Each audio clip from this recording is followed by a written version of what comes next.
يا مساء الخير. النهارده يا جماعه هنعمل الوصفه الاقتصاديه بوراك الدجاج. ايوه.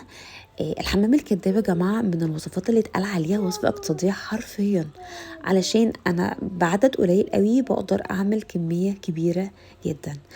بمعنى انا لما باجي اقطعها رولات كده بتتقطع زي كوردن بلو، بتعمل كميه كبيره، يعني اقدر اعملها على سفره، اعملها في عزومه، وحتى لو لوحدي انا لو عملت ورك واحد هيكفيني، حتى لو انا معايا فرد او اتنين كمان.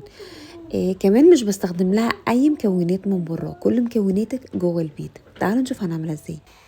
الاول بحضر اوراق الدجاج وبتكون مخليه من العظم، اما بتخليها او لو بتاخد معاكي وقت وكده ممكن تقولوا يخليها لك وانت بتجيبيها.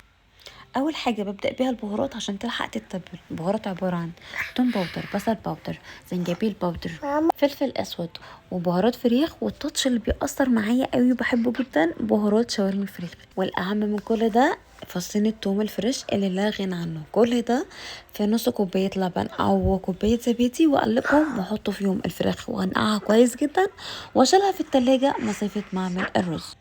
نيجي بقى لعمايل الرز. انا قطعت بصلايه حمراء، يعني مكعبات متوسطه كده، قطعيها بقى براحتك ومحدش يتريق على التقطيعه بتاعتي. تشويحه كده على السريع، وحطيت معاها الرز يتشوحوا الاتنين مع بعض. هيبقى الفليفر اقوى والطعم احسن بكتير من ان انا اعمل ده لوحده وده لوحده. فاكرين شويه البهارات اللي تبلنا بيهم الفراخ؟ خليكم فاكرهم كويس لاننا هنستعملهم كتير قوي قدام. خدنا منهم شويه وحطيناهم مع الرز وقلبنا. حطينا كميه الملح اللي انت عايزاها، وحطينا عليها ميه ونغطيها نسيبه يستوي نص سوا. بعد كده ابدا احضر البصل والبطاطس والطماطم اللي هحطهم تحت اوراق الدجاج، او خلاص بقى نسميها الحمام الكداب. قطعتهم شرايح ونبدأ نرص واحدة واحدة، بطاطساية، بصلاية، طماطماية، وشوية الباقيين بحطهم في النص.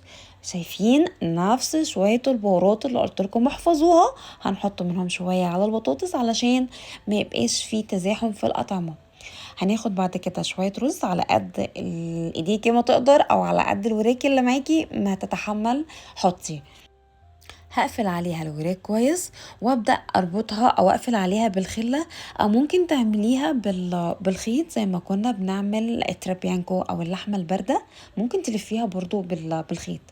نفس البهارات شايفين برضو حطيت شوية كده على الحمام في الاخر، او الحمام الكداب بتاعنا، وشوية زيت زيتون، وورق الفويل اللي انا مكرمشاه بطريقة مش لطيفة ومش عاطفية خالص، بس هو بيمسك كويس قوي بالشكل ده. وابدأ احطهم في الفرن في الوسط على درجة 180 لمدة 30 ل 40 دقيقة، وتفرجوا يطلع بالطريقة